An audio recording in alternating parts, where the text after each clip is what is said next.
สบายดีท่านผู้ชมบรรยากาศปล่อยแบยามเช้า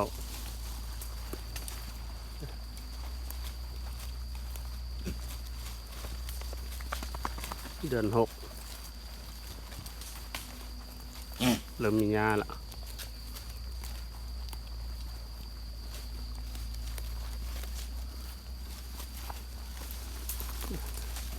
บรรยากาศ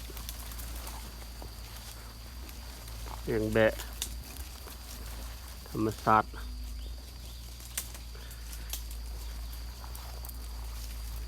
บางคอมเมนต์เพิ่นถามมาว่าแบะเฮาอยู่แข่งใดคืออยู่แข่งเวียงจันทน์บ้านศรีวิไลเมืองพุนโหงแข่งเวียงจันทน์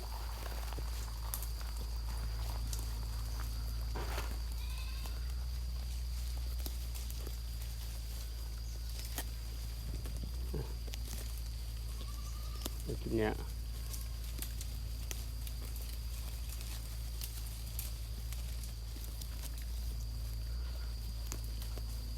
พอพัน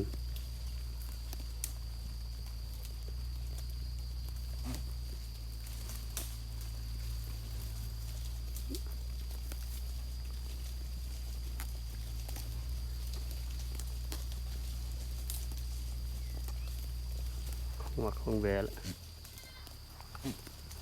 ใบอันนั้น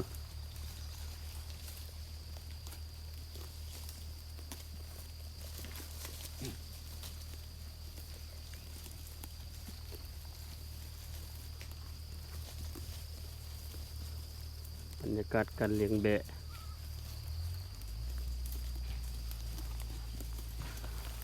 เริ่มที่เข้าฤดูฝนละ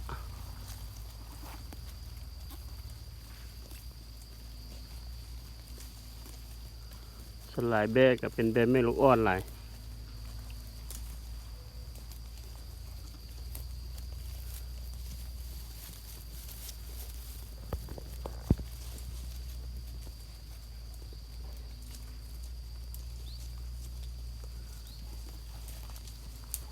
ใบนี้มันก็มักดูหูต้นอย่างนี้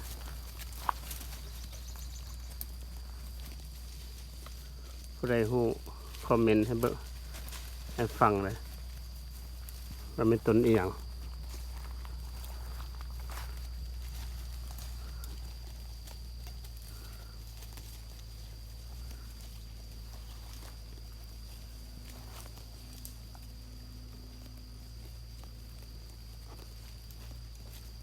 นี่ก็มีลูกอ่อน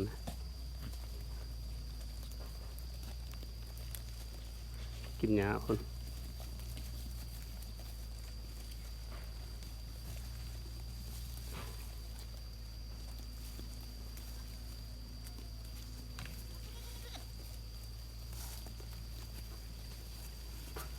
เกษตรกร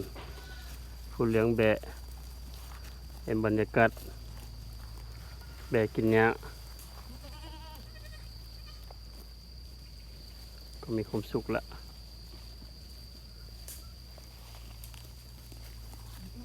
ขึ้นไปละคน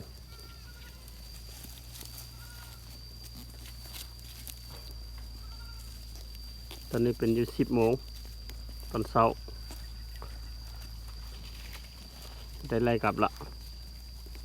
คนขึ้นไปละ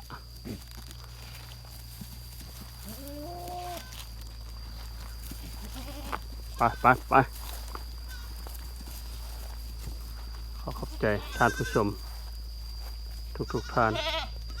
ที่กดเบิ่งวิดีโอนี้ขอบใจ